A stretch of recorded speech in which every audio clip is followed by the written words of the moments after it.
Jau vairāk nekā pusotra gadsimta dažādi likteņa pabērni šo namu ir saukuši par savām mājām un tās darbiniekus par tētiem un māmām.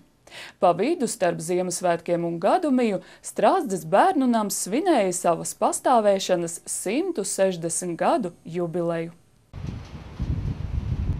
Strāzdes bērnu nams sākotnēji celts kā bāreņu nams, tāpēc nu jau 160. ziemu tas dāvā pajumti bērniem, kuriem trūkst savu māju un vecāku mīlestības. Es šajā namā jau strādāju 22 gadus. Sāku strādāt ar to brīdi, kad šī ēka tapa bērniem par patstāvīgām mājām, ka vairs nebija jābrauc prom uz internātu skolām, bet palikt dzīvot šeit uz vietas.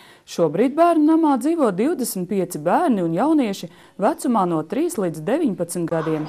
Ilgadējā darbiniece Skaidrīte atceras laikus, kad bērnu šeit bijis 3 reizes vairāk, un pa naktīm auklītēm nācies lāpīt viņu izdilušās zeķītes.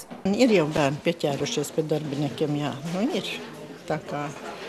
Bet, tā mīlestība jau ir, bet tā nav tā, ko viņi faktiski gaida no savas ģimenes. 17-gadīgais Reinis uz bērnu namu brauc tikai nedēļas nogalēs, jo viņš apkūst galvnieka palīga arodu Dzirciema speciālajā internātu skolā. Taču Strāzdes bērnu namu par savām mājām puisis sauc jau kopš 2 gadu vecuma. Kā ir svētkos šeit? Nav skumīgi? Nē, vispār normāli īstenībā. Kā jūs Ziemassvētkus sagaidījāt? Labi. Nebija tā kā gribētu, bet bija labi. Nē, katru gadu te ir daudz kas labs. Strādāt bērnu namā ir emocionāli ļoti grūti, atzīst darbinieki.